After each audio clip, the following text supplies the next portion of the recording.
tuning into Weekend Radio episode 2. Uh, I guess this is the Post Office Demolishing Edition.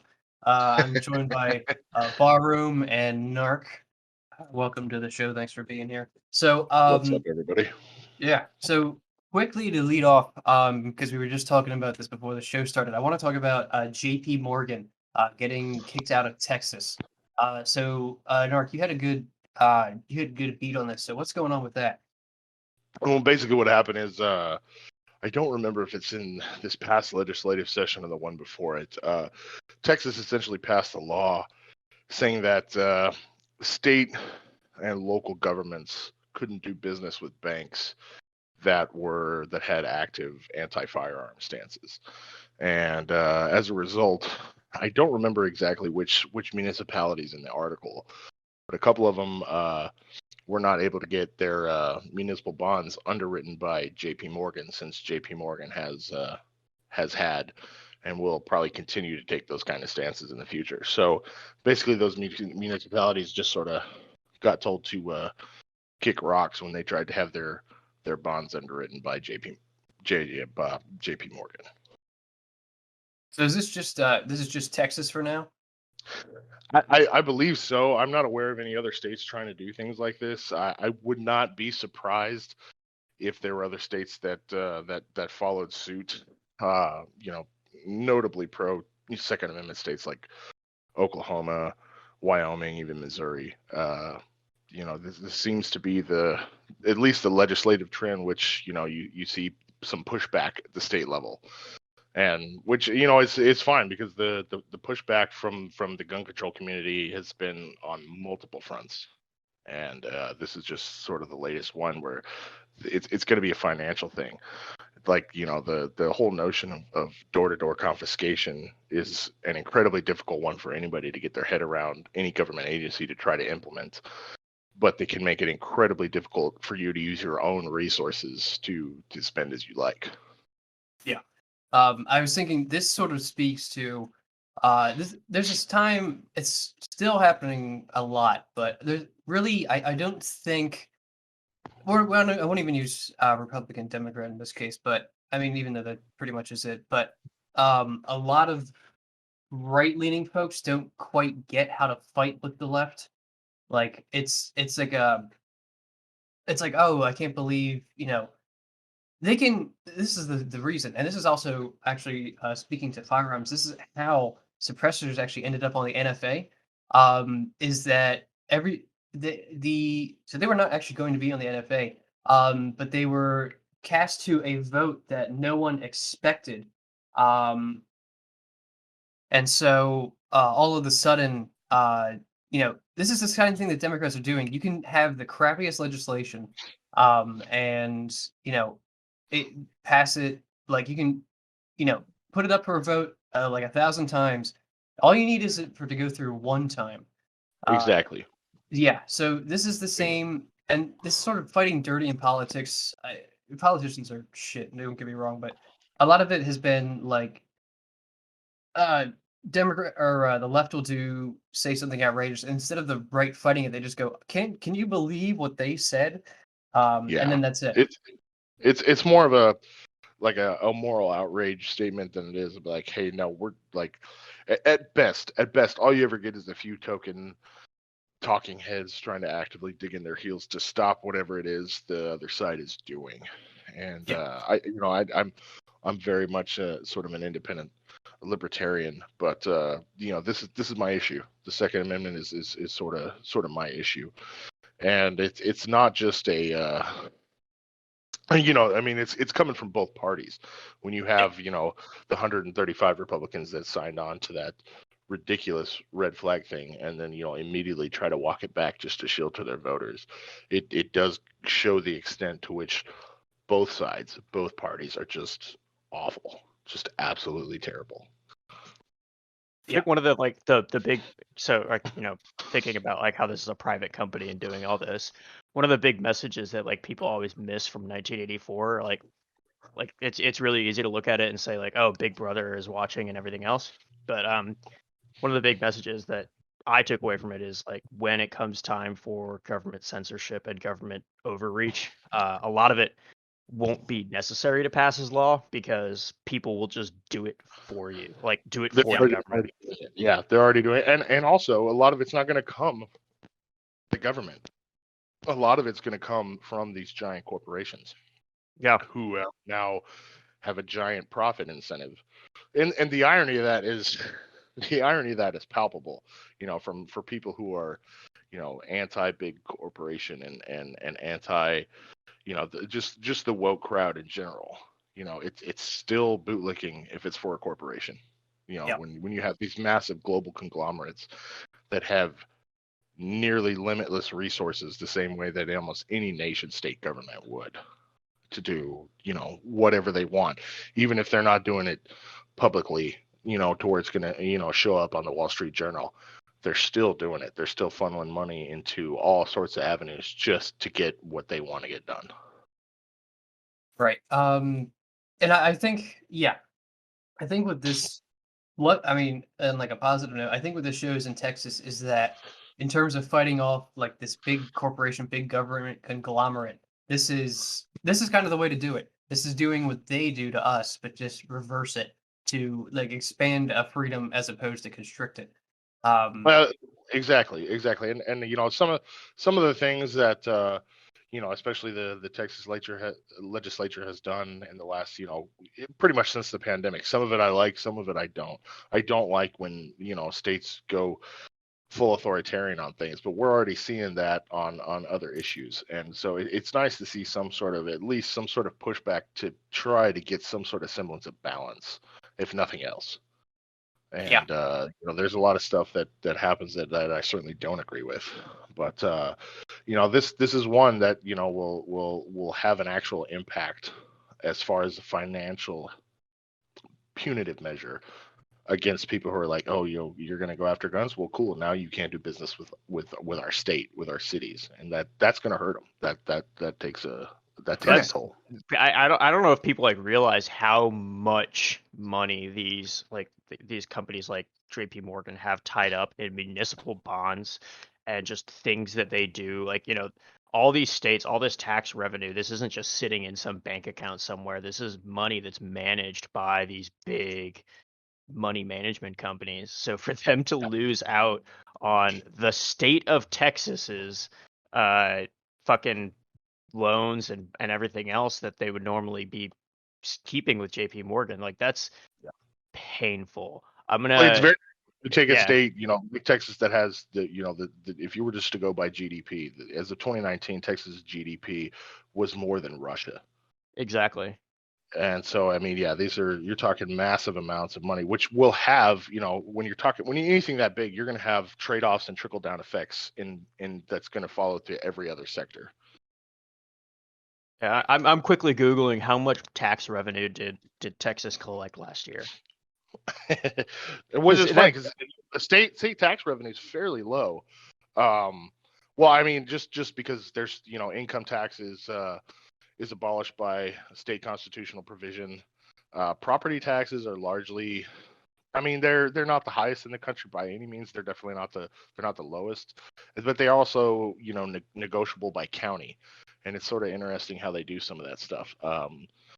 They make most of their money through property taxes and things like that, licensing, but it's not outrageous, which is why you see, much to my personal dismay, massive amounts of companies and people sort of moving here from other places where the regulatory atmosphere is much more stifling.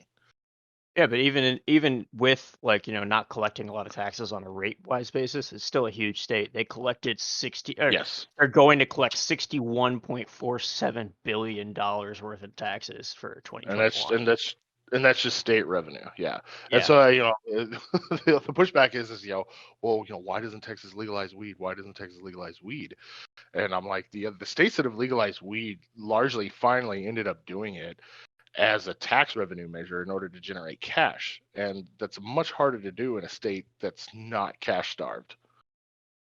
And but even then, and that's a whole separate issue. But it's just the money they make alone just off of oil exports, have the largest domestic oil field in the country, And most of the Eastern Seaboard's oil comes from here via pipeline, and we saw what happens when that gets interrupted earlier this year.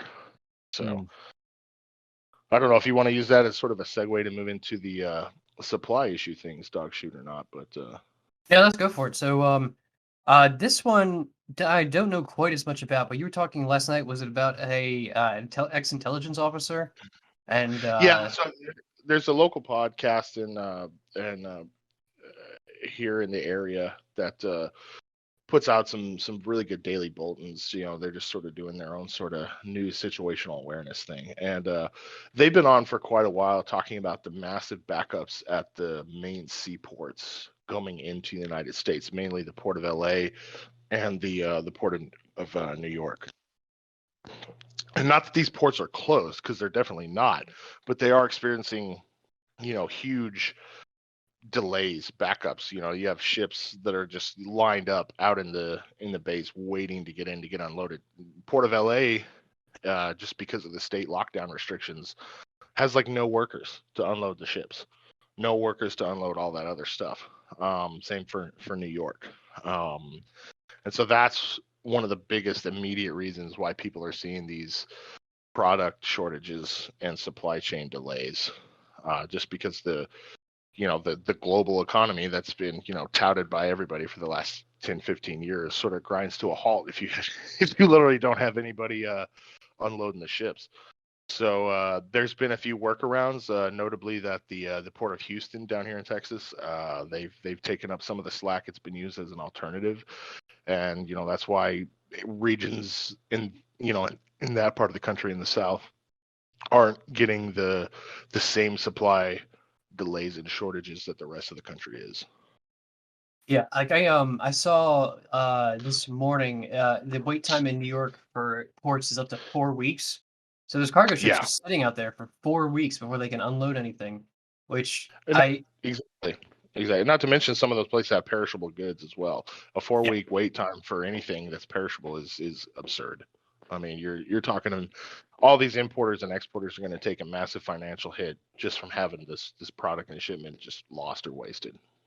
Yeah, and I think I've thought about like because there's an argument to be made like does this everything going on with like the places that have extreme like lockdown protocols like is it out of like just like a rampant ideology or is it out of it's, is it out of like even some malintent?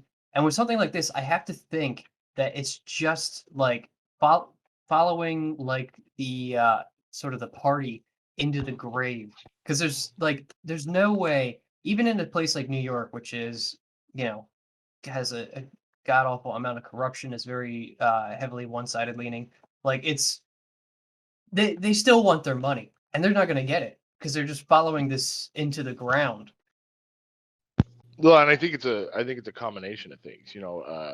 It's a combination of ideology and corruption and control. I mean, and it's at the end of the day, government is just people at all levels. And the way the system is set up, nothing is rewarded more than individual ambition amongst the people inside the system. And so anything they could do to try to make themselves look better, regardless of what their actual job is supposed to be, usually ends up being what happens. So, states. They like the CDC, right? Yeah, exactly. Whether it's the CDC, whether it's the cops, whether it's literally the city managers and mayors saying, hey, the city needs revenue, let's get out there and work those traffic tickets and to drum up revenue by usually messing with the poorest people in town.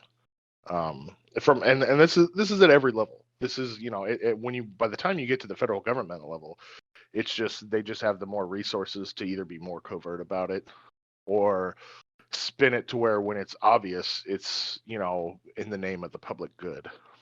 Or they other the people that they're abusing, right? Like just like absolutely, those are the bad guys. You're a good guy. Exactly. Don't worry about that. Yeah, exactly. So I mean, and at the end of the day, the end result's still the same. The people who need the stuff that's happening, who are most affected by the end result of these policies, are the ones who wind up without without money to pay their rent, without power, without food, and that's the end result of all this other stuff. The people at the top making these decisions do not face the consequences of the decisions that they're making. They are beyond insulated from the effects of this kind of stuff because they do business with the other side. It's but the farther up to the top you get, the the less ideological it gets and the more oligarchical it gets. The people who are sitting way the hell up at the top are doing business with the people on the other side publicly or privately. They're all making money and they all going to keep it that way. I have no doubt that Nancy Pelosi views this purely as a job. It is Oh, nothing absolutely. more than a job for her. And if Nancy Pelosi could make $10 million by doing some sort of, shell company private deal with Mitch McConnell, I guaranteed she actually would do it. That had nothing to do publicly at all. And I guarantee you that's happening. Back in St. Louis, I knew a guy who was heavily involved in St. Louis politics. And one of the things that he used to always tell us, his family, friends and everything is just like, I would be a Republican if it paid more. You're just in the wrong state. If you're down here, yeah, Republicans control pretty much everything. I think they're going to pick up another 2 congressional seats just in runoff elections. I know they already picked up 1. And I'm not affiliated with either party just because my personal stance on it. But at the end of the day, everybody has to choose from themselves. What's the devil you can live with? What's the devil you can't? And I will pick a state that doesn't have these ridiculous lockdown measures to where I can't even, go to work. You can't go to work, and if I can't go to work, I can't pay the bills. And if I'm just supposed to sit on my ass and wait for the government to do something, that is historically the stupidest idea an individual could make, because everything tells you the help ain't coming, and it sure as hell, even if it does, it ain't coming when you need it. Yeah, what's the scariest thing you can hear? We're from the government. We're here to help. Yeah, exactly. Yeah, and as much as I hate Reagan for literally being the steppiest president ever when it comes to Second Amendment, based on complete and total racist bullshit, that he was right about that. Broken clocks and whatnot, right twice a day. Yeah. He did have some some good comments about like the dangers of big government. It's just ironic that he was himself big government. Exactly. Yeah. And the goddamn yeah. was right. Oh yeah. No, it was all terrible. And this is the landscape that people still think they're in. When you hear people, not liberals, liberals are sort of almost center left.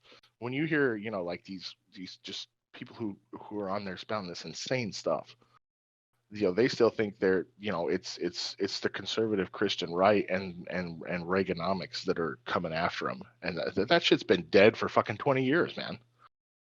Yeah. And they don't even know. And the same thing on the right. You see people on the far right that are saying, they still think they're up against, hippies and things like that. I'm just like, people don't even realize the world that they're existing in. They always operate in the. Go ahead. I'm sorry. Oh, I was just going to say, how many people did you hear say, if Amy Coney Barrett gets into the Supreme Court, goodbye abortion on a national level, even though she was quoted as saying, like, I have no interest in overturning Roe v. Wade. That's not a priority for me. Yeah. But people still labeled her as that.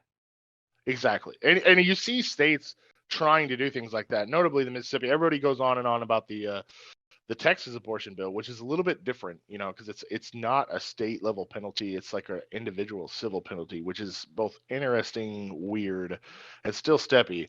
But the Mississippi one has a much the Texas one doesn't directly affect the outcome of Roe v. Wade, which is why the Supreme Court declined to hear it. Also, state laws don't immediately get bucked to the Supreme Court. That's not how the system works. It has to go through the system. A law has to be passed. There has to be an aggrieved party. The aggrieved party has to go through the process. It has to go through the appellate court process. The Supreme Court is like the last step of all that stuff. The Mississippi law is much more. The Mississippi law is directly aimed at overturning Roe v. Wade. And if the Supreme Court picks it up, which I believe they are later this month, my personal opinion, there is no way that they're going to overturn that precedent. A precedent that's been there for, God, what now, 50 years almost? I mean, it's been a long time. Maybe not that long. I don't know when Roe v. Wade passed. Just because this is it's a much more complicated issue. It's not my personal issue. My Meth has very strong feelings about it, and I understand and agree with her to a large degree. But it's people, just the knee jerking. The knee jerking is much higher than it needs to be, which is driven directly by corrupt journalism in the media. They have a vested interest in pissing you off about things that you don't really need to be pissed off about. Oh yeah, I And remember like reading about like yellow journalism, like, and probably middle school is when we learned about that. that was the And turn of the 20th century thing. Exactly. yeah, and it's just like I seeing all this now, it's like, hey, I've seen this one before. I remember this one. No, exactly. And I always go back to like the William T. Sherman quote about journalists during the Civil War. And he was like, if I arrested and executed every journalist or something like that, he's like, the headlines would be in hell before they were even dead, or something like that. It was what sort was of ridiculous. the Civil War journalist? He owned a bunch of newspapers, and he said something about give me a headline and I'll get you your war. Oh yeah, that was he was an abolitionist in the North. And he ran an abolitionist newspaper, which was the equivalent then of owning a blog now. These guys that had those kind of money, they to start a newspaper in the 19th century took a lot of money, because the class divide then was even more than it is now. But you had a lot of rich elite people in the United States on the North and the South. The difference was that the North was much better. They had many more people. And of course, nobody's arguing the merits of slavery. At least, fuck, I hope they're not. Jesus Christ. But and the North was older. They were just like more experienced at it. The South is still the South young. And it was agrarian. The Southern colonies were, yes, a bit younger than the Northern colonies, save for like Virginia and Georgia and South Carolina and places like that. The original 13, but they were more agrarian. Their money came from smaller industry and agriculture. There were no factories in the South. There were no newspapers in the South. And so, you could see, the way that sort of played out was pretty predictable ultimately. What wasn't predictable by anybody except I think General Sherman was that it would be a 5-year-long massive bloodiest conflict literally ever in the history of this country, that over 1 million people, both military and civilian, died in. And and that's what civil wars ultimately end up being. Now, my issue is, people think, oh, it's going to decay here, we're going to have that, and they still think it's 1860, and I'm like, man, it's not going to look like that. That's not. You won't notice it happened until you read about it in a history book. Exactly. Yeah, and I don't think a lot of them happen to. Not usually, people in general are not that prescient to just be ultimately aware of the long-term consequences and effects of the things that happen every day. Literally, butterfly effect type stuff. What's the saying that? Go ahead. Oh yeah, what's the saying? Like, the revolution will not be televised. I mean, it's I don't remember who said that, but yeah. No, exactly. It won't be. It'll probably be TikTok by a girl wearing cat ears. A tarot wearing cat ears. Yes. Exactly. All right, so I think that's a good point. We'll move into speaking of revolution and not being televised. Australia is getting lit up. This past, it keeps getting like worse from everything I'm seeing down there. I know there was this. It's ironic because there was a saying that like the police are gonna check up on you every like so often, and then make sure you're home and doing what what you're saying. And then they said, oh no, that's not gonna happen. That was just a proposal. Well, now in certain parts it is happening. As of last week, the police were shooting with people just out and about, just standing in a park with rubber bullets. I believe they killed someone. There's video you can see of this like lady getting basically choke slammed because she wasn't wearing a mask like on a sidewalk. Yeah. Yeah. So you know what, Australia, you gave us a lot of shit for a long time for having a Second Amendment. It's like, oh, we're better than that. Yeah. How's it going now? How's it going Yeah. now? I saw a post on Reddit. Some Australian guy was talking, and he was like, "Yeah, I really feel like I have egg on my face for being so like high and mighty about not having guns anymore." And I fucking turned over to my meth and I was like, I got a boner right now, and I showed her that. I was like, this feels great. I was just lovely. Like, who's been real quiet is that asshole Jim Jeffries, the comedian, because that dude was like the biggest, like gun control shill ever, and he's been silent. And it's because everybody in his people are getting arrested for going to funerals. I don't know if anybody saw that one. They literally arrested people as they were leaving graveside from a cemetery for violating their lockdown and mask mandate. Yeah, because And his whole I'm bit like, was like, the only reason to have guns is because you like guns. It's like, yeah, how's that working out for you? yeah, exactly. It's like wait for your government issued bachelor chow. Once a penal colony, always a penal colony. But I mean, yeah, it's absurd, and you can see like it's a great example for anybody sitting there saying, "Oh, that could never happen," in 2021 in a modern democracy, that will never happen. They're doing the same shit the Chinese are doing. Like it's the exact same shit. Literally barring people in their houses, arresting them for going outside. I mean, you have seen a bit of a pushback lately, with some of the protests and things that they have there, which is cool. But like, those protests would go a lot different if they were, armed. I'm Yeah, just they saying. didn't just have like their limp dick in their hands. Yeah. Yeah, and So it's like they are. I don't know if you've seen. I mean, they're building. I know they're like, oh no, it's a COVID. It's a fucking concentration camp. Okay, it's they're building. exactly They're building the concentration camps, and if you notice, the end date on those, they say the first one won't be ready until like 2023, 2024. That means they're going to keep this going. Like which is they absurd. know. I mean, given the infection rate and the death rate of in Australia from COVID, I mean, it's absurdly small. I mean, you're talking more people dying now from like the common cold down there than from What's their COVID. vaccination rate? Because they should have a pretty high vaccination rate, shouldn't they? I believe they do. I believe it because it's mandatory. Yeah, That's exactly. the other thing. When you see, like you saw fathers being arrested literally with his 2-year-old daughter because he didn't want her to get vaccinated, which is his choice. But he was arrested and they force vaccinated her anyway. That would be his choice here, to clarify. You're absolutely right. You're absolutely should be his choice there. Yeah, but Yeah. I mean, what's that woman who was on Joe Rogan? What did she say? Australia is and forever will be a country of prisoners and their jailers.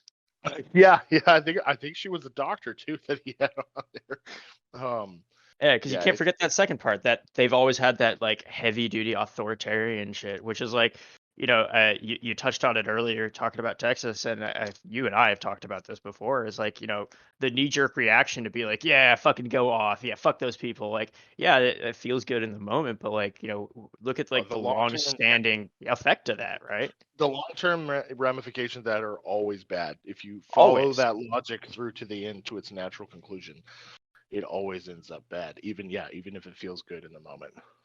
Yeah, authoritarian shit is always dangerous because, like, if you're not a member of the party and if you're not a member of the government, well, guess what? That fucking sword is coming back around for you at some point. Exactly. The pendulum always swings unless you're in North Korea. Then there is no pendulum. It's just hell. So. Oh, and if you think it's not coming for you, what we call you is a useful idiot. And we've seen this before. Absolutely. Yeah. Absolutely. I don't know if speaking of like long-term ramifications of things, if you want, I can rant about the post office a little bit. This is the moment we've been all been waiting for. So, dude, that's a lot of pressure, man. I just woke up. Shit. So last show we ended it with the grievances with the post office, and this coincides now. I thought this would be a good time because this Friday it was announced the post office would now be experiencing major slowdowns. They've already been slow, slower than normal. And like I believe they were kind of actually saved because they did not have to have vaccine mandates in the post office, or certain requirements that other private sector, or no, excuse me, public sector uh, organizations did, because they knew it would hurt them. And I don't know if that's changed, but we do know the post office is really going to get hammered. Um, and now we're talking to the man who already knows the shit on the post office. So Well, I just take it will. away. Yeah, and I will couch before I get started here. The only restriction that was placed on me by Meth, who has a very good friend who is a postal worker, is my rant isn't necessarily about the individual postal workers. At the end of the day, a lot of these people in places, they have people who just show up trying to work and feed their family the way that anybody else does. They're not in control of the stuff that goes on. Yeah, and I'd like to So preface real quick, by the way, because we said it like 4 times. Meth means like a woman or a girlfriend, because that's I right. know we have I always people. forget that this is public. Yeah, I That know we have everybody people who are who listen to this show who don't who weren't associated with Weekend Gunning or any of that. So yeah, no, meth mean that's you know the lingo now. You're in the system. All right, so take it away. Everybody's in on the joke. Well, the first thing that people have to realize is that the post office is one of the few government agencies, because at the end of the day, that's what it is. It's actually constitutionally provided for in Article 1, Section 8, which is the same article that gives Congress its power, establishes Congress.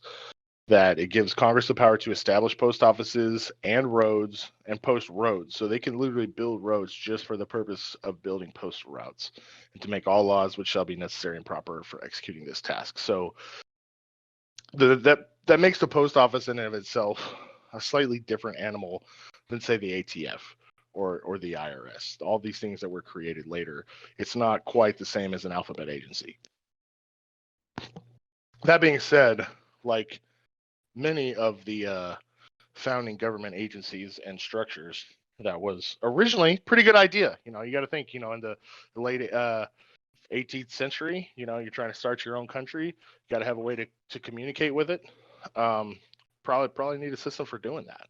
And for a long time, it worked very well, because it was a simple idea. It was executed simply. We're gonna code these areas by number, and your job. It was never seen as a political arm.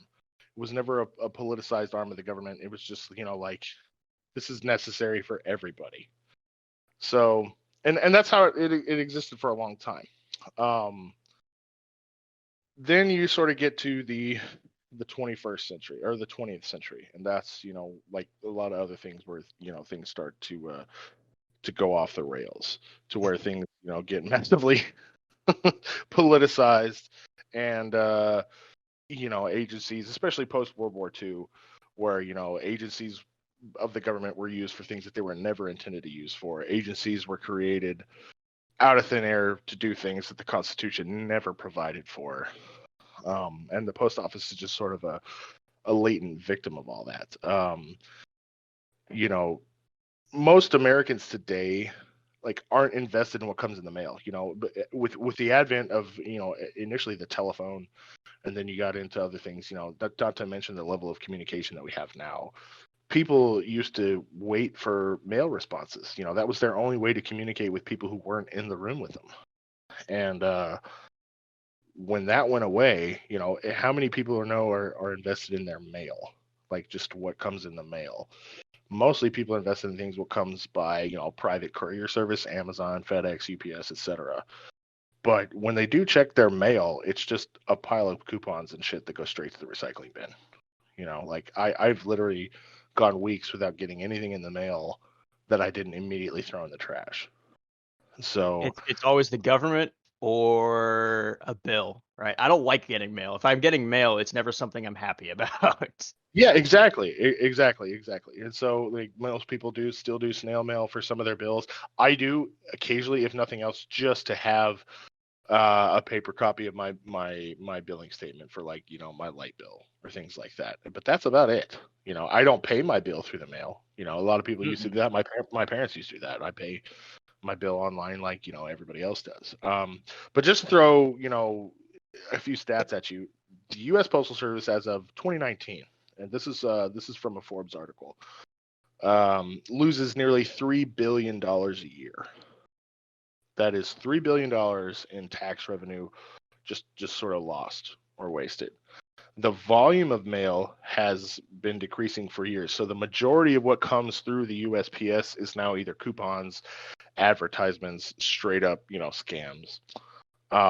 There's been lots of ideas by politicians on both sides, both parties, suggesting, reforms and things like that. Most notably, I think in 2020, you had, Trump came out and said all kinds of stuff about the post office, both, positive and negative, just to stir up shit, because that's, pretty much all he did, and just to piss everybody off.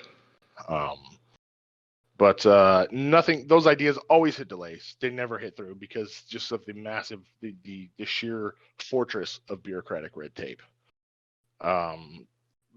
Because ultimately it's probably unlikely that the post office would, shut its doors anytime soon.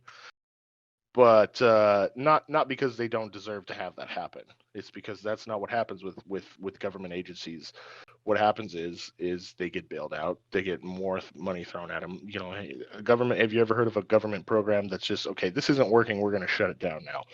No, we're just going to throw massive amounts of money at it until it just withers into irrelevancy. But it's been around for 240 years. The U.S. Post Office, the same as the country has. But most of what they do things now, it's not sustainable. It's only sustainable as long as the federal government is solvent. And with each passing year, you see that being called more and more into question. Whether it's the cost of fuel and overhead maintenance and things like that.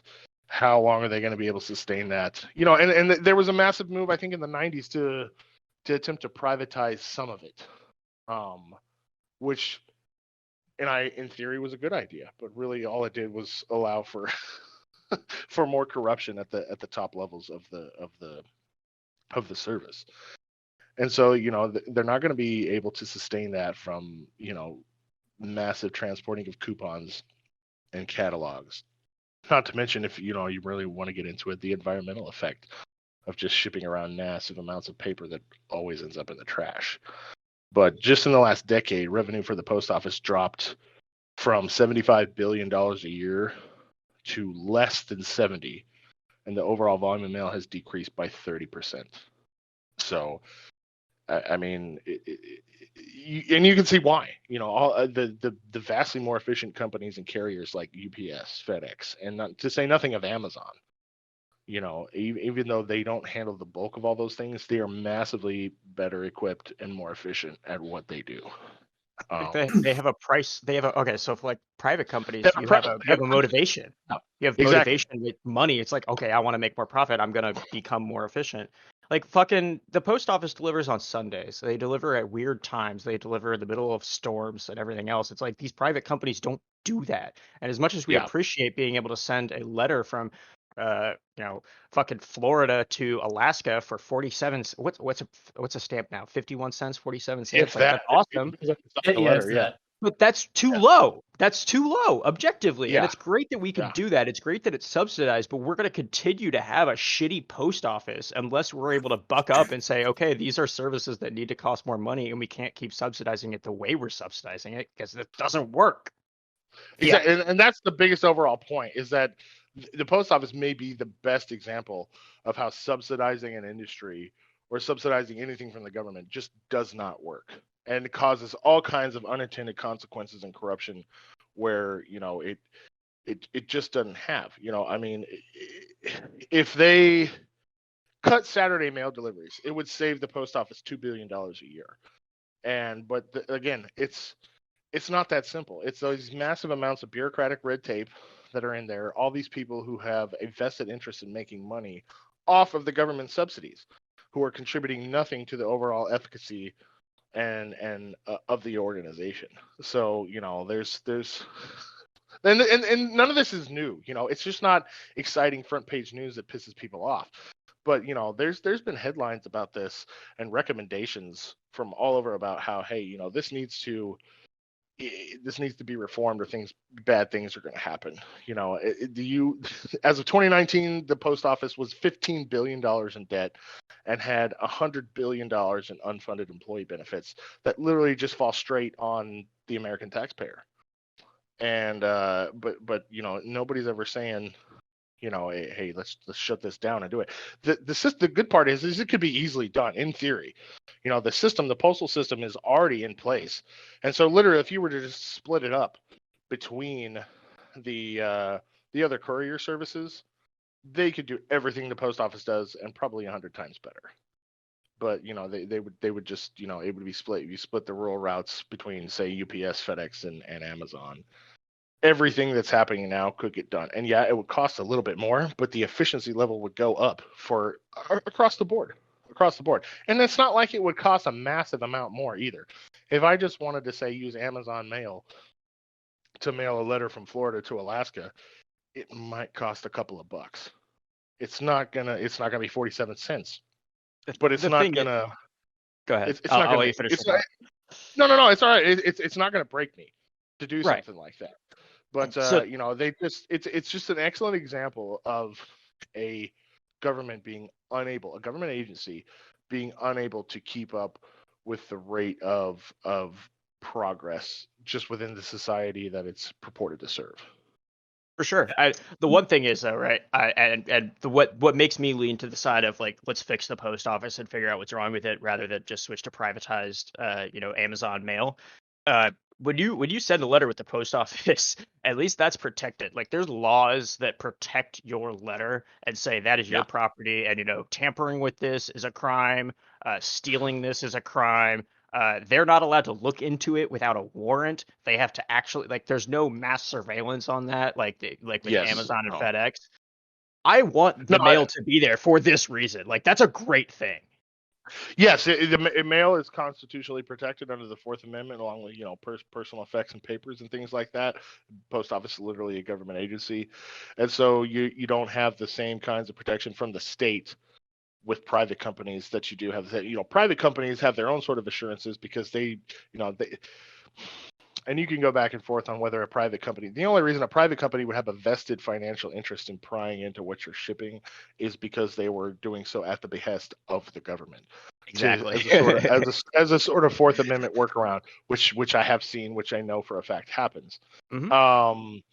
But and a lot of like everything else, a lot of this is about scale. But at the scale it is, I always go back to this 2019, 2020, and continuing up to now, this is the largest logistical boom in human history. Imagine being an agency that is your industry. Imagine not being able to turn a profit, and not only not being able to turn a profit to be financially sustainable, not even being able to break even. Imagine taking a logistics company taking a $4 billion annual loss during the largest logistical boom in human history. Literally, everyone is at home for 2 years. 2 exactly. years. No one is leaving their house. No one's leaving their house, and you are the purportedly the state flagship, and you can't even pay your own employees. You've got farmers shipping chickens, and that used to be a big thing that they did. Fucking birds are just dying in the postal system just because they can't get things moving fast enough. Exactly. They've got so many dumb laws that just hamstring them. You know what FedEx did to them? So there's a law that says the U.S. Postal Service is not allowed to turn away mail, right? Which is fucking... All right, cool. I understand why it's there, but, like, holy shit. You know what happens when you make a law that says you can't turn away mail? FedEx gets fucked in Philadelphia. They have no more capacity in Philadelphia. They want to keep accepting packages. Well, guess what? It's really cheap to mail something with USPS. They are still turning a profit if they accept your package, put some insurance on it, and drop ship it with USPS. And they did that in Philadelphia. Yeah. So the people are still making money, but the service is not being provided. and there's no incentive to provide that service because, again, at the end of the day, it's a government agency, and if they, somebody's like, oh shit, we're going to run out of money, we'll just run to Congress and they'll bail us out. And that's pretty much what happens on a continual basis. Everybody's like, it gets to be a right wing trope. Oh, they're just going to bail everybody out. They're just going to bail everybody out. The post office literally always gets bailed out, always. And so, now at some point it all becomes unsustainable. A lot of this stuff, as rich and powerful as this country is, things like this are not infinitely sustainable at scale. And so, like, you have the news coming out yesterday that you have a new postmaster general who's trying to overhaul the U.S. Postal Service in order to slash costs. And I'm like, what costs are you slashing? They have the oldest, shittiest vehicles on the road. In some instances, just talking about Meth's friend, she has had to use her own personal vehicle just to make sure that the mail got delivered. Which, props to her for being dedicated to doing a good job, because many people, especially in government work, are definitely not. But so they're trying to cut costs on what I couldn't tell you, probably just to to line their own pockets. But now they're saying almost 40% of all first class mail is going to see slower delivery in the coming weeks. That means it's going to go back to a pace slower than the 1970s, starting October 1st. I think the current 3-day delivery standard for first class mail is going to drop to 5 days. So anything that you would expect to see in 2 to 3 business days is not going to take almost a business week. Yeah, and this is probably going to be indefinite. This is not going to be something that's like, oh, it's like this for a while, and then it's going to come back. But again, like we were talking about before, the end result is always like the least fortunate people who are hurt hardest by this.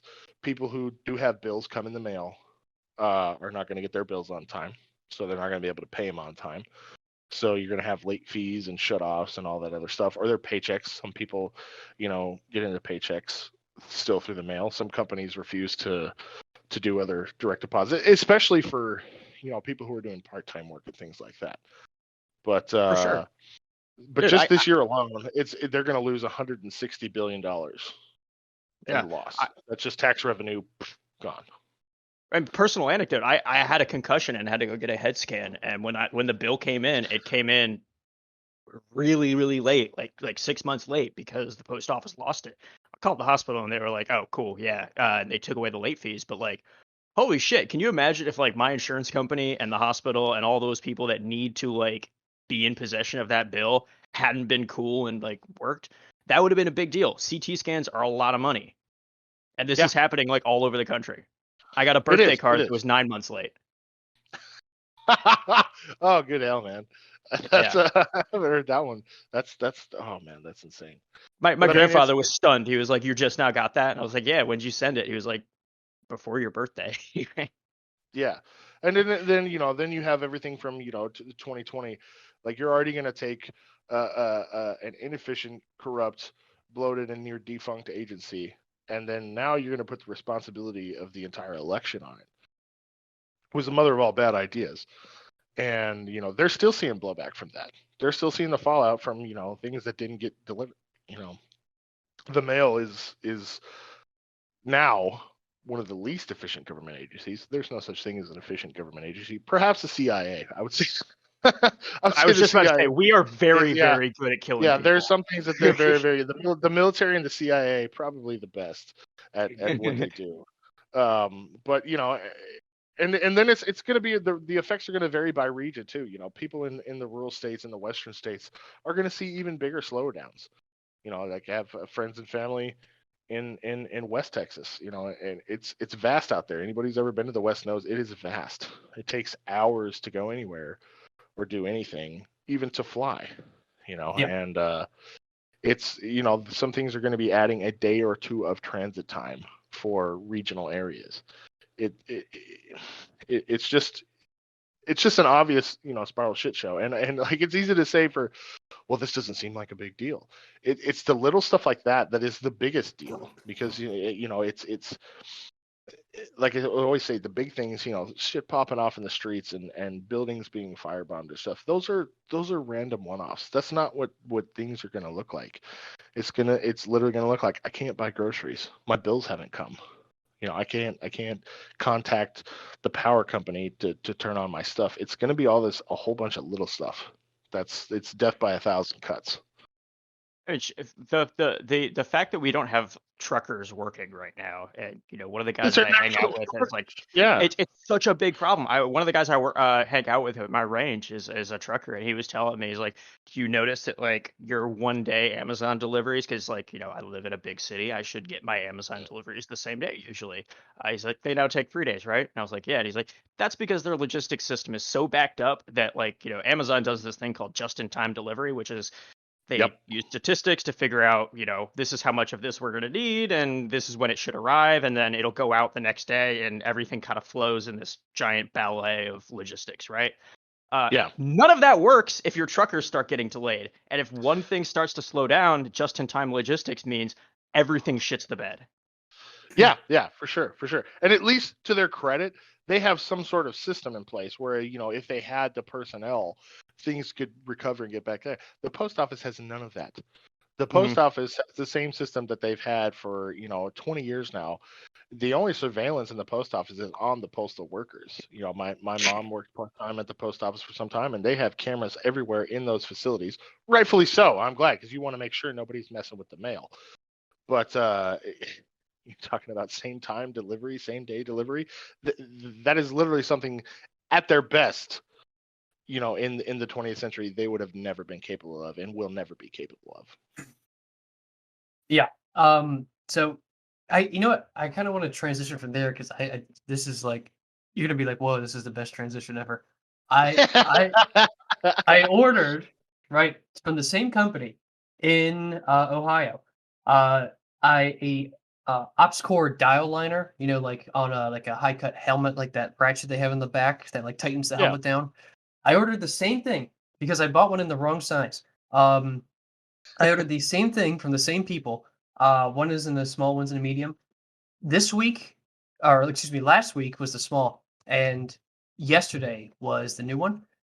First one took 3 days. It was accurate to estimate.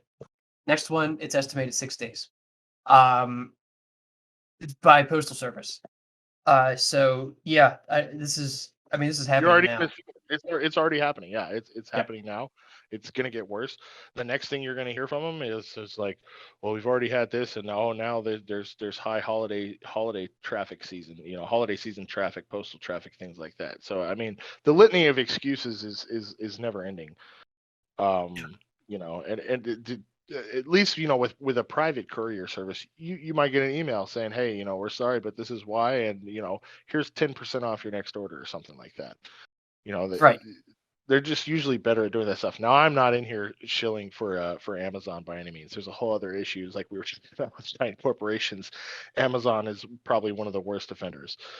But I'm just as guilty as everybody else of using it to my own convenience. I know, because I live out in the boonies, and it's like, well, you know what? I can pay $12 a month and get my package the next day. It's like, that's tempting. Yeah, exactly. That's exactly it. And I don't have to deal with another human being, which is largely appealing to me. But not a big fan of people in general. The problem is you can't even get some stuff from anywhere but Amazon anymore. So I know, Dogshoot, you're like this as well, but I'm a tinkerer. Like, I build things. So I have lots of solder and wires and circuit boards and shit that I need to assemble all my various bullshit. There isn't a micro center close to me. There's one close-ish, but I live in a huge city and it's not close because there's not that many of them. And Radio Shack is gone because of Amazon, directly because of Amazon. So if I need solder, if I need a good soldering iron, like not a fucking shitty Walmart one, like one that's actually, digital PID controlled and everything else, I can't get it from anywhere except for Amazon anymore, unless I want to order it from the Chinese directly, which I don't want to do that. Yeah, I a lot of the 3D. You just order it indirectly. Yeah, a lot of the 3D printing filament I swear by, I can only get it on Amazon. It's just not sold anywhere else. And again, yeah, I don't want to go order it directly from China, and I can't read Mandarin, so there's that. Um, Yeah. but Hey man, that's how you speaking, end up with the wrong kind of Arasaka ammo. That's happened to me. so speaking of, I wanted to wrap the show because this is sort of I know this is really more specific to Weekend, but this is I know a lot of people who listen to the show, even if they're not in the current chats or anything like that, were people who were on Reddit for a long time on Weekend Gun It, and then everyone got kicked off. Um, so I haven't been on Reddit in particular, like heavily in quite a bit. And I went back the other day.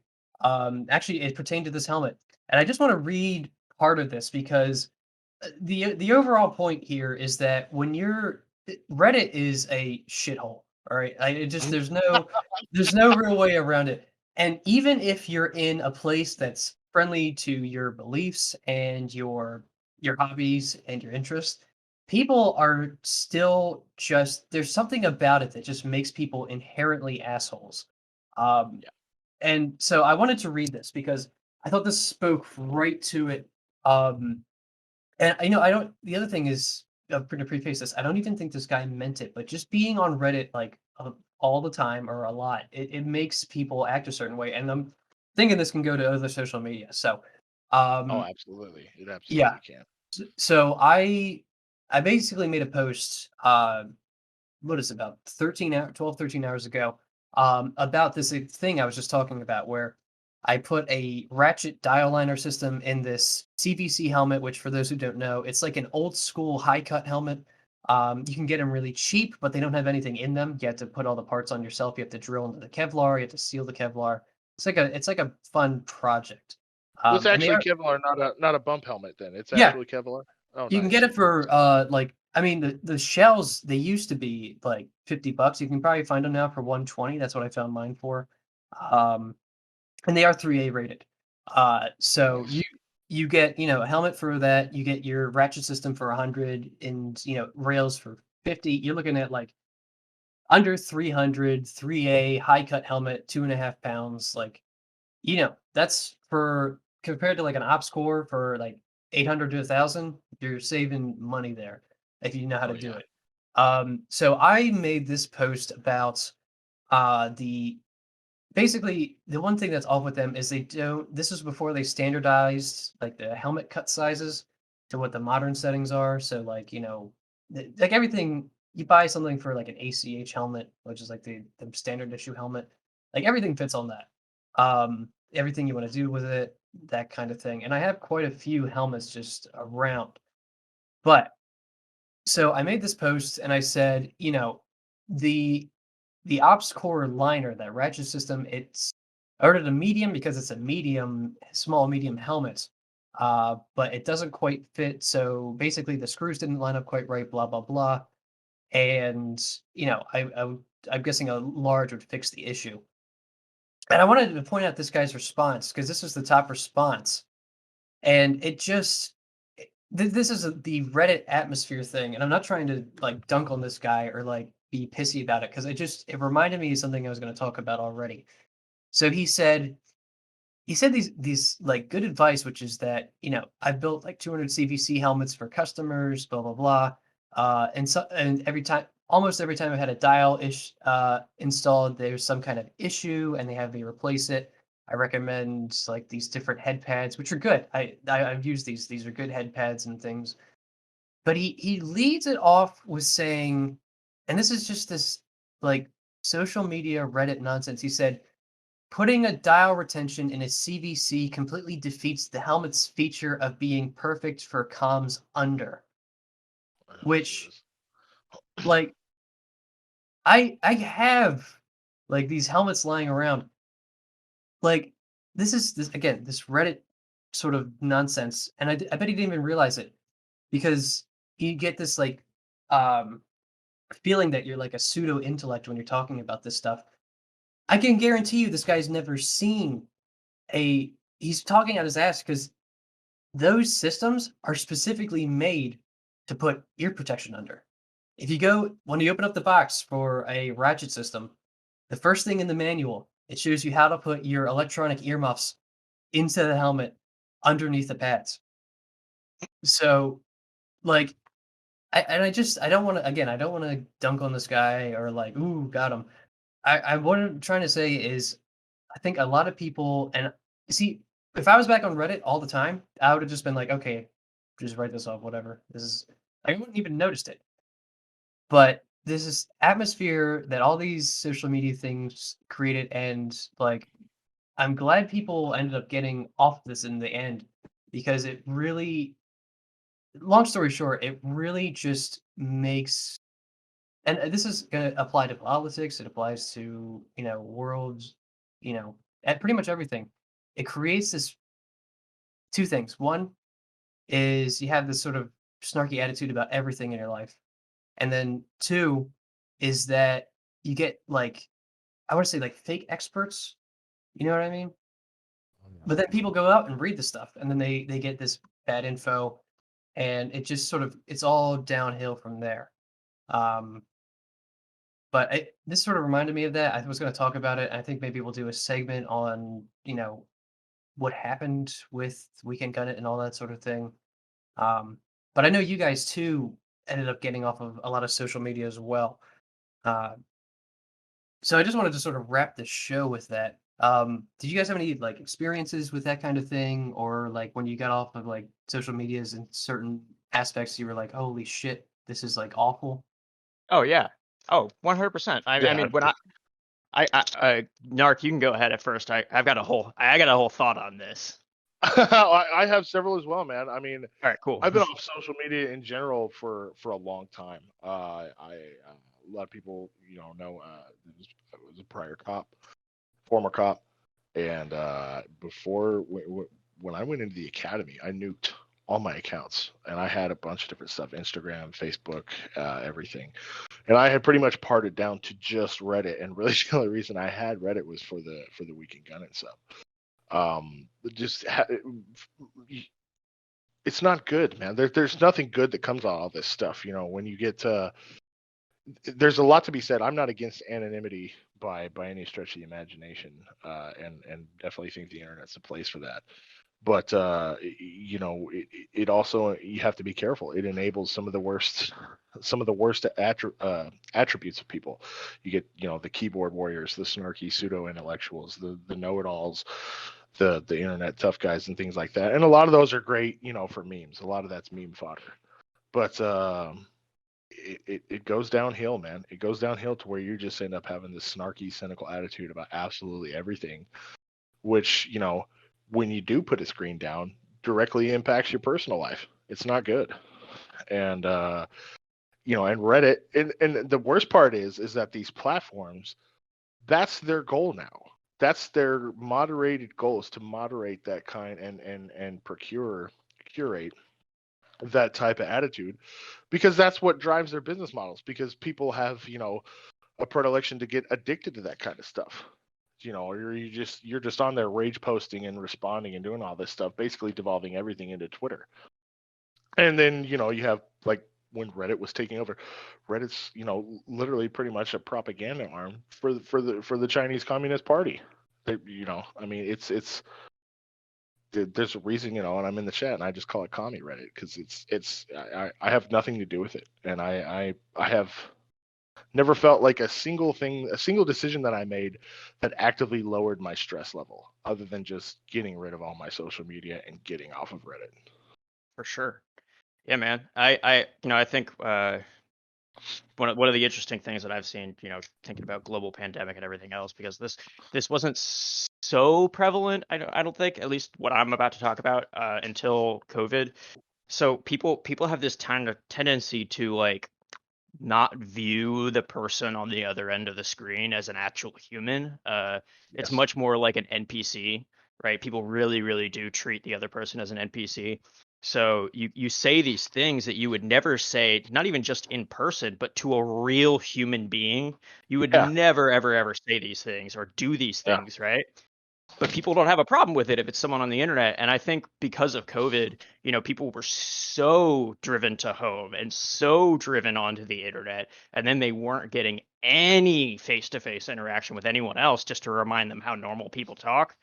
And so I know when I started going out and seeing people again, and going back to work and all this other shit, it's like I've had coworkers and people who were normally very respectful to me just start to bitch me out all of a sudden. It's just like, yo, what the fuck? You guys would never normally say act like this to me face to face. You're treating me like you would to someone on the internet.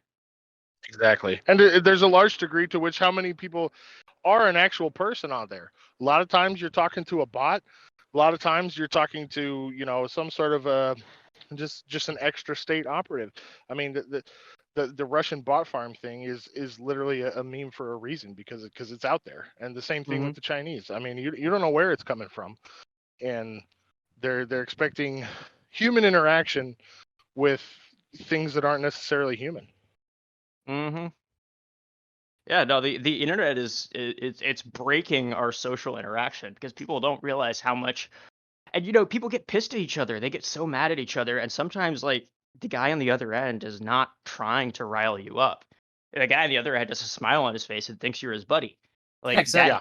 That happens all the time too, because humans are so, without even realizing it, everything we do communication wise is based on what we're doing with our hands and our face. And yeah, and sometimes there's no people nuance. speak. Yes. There's no nuance. Even each other hearing each other talk is going to provide more nuance than just typing on a screen. Right, because I could hear you talk right now, and I can reasonably guess what you're doing with your face just because your voice changes, right? It's why it's important to smile when you're talking on the phone with someone, because people can fucking tell, right? Exactly.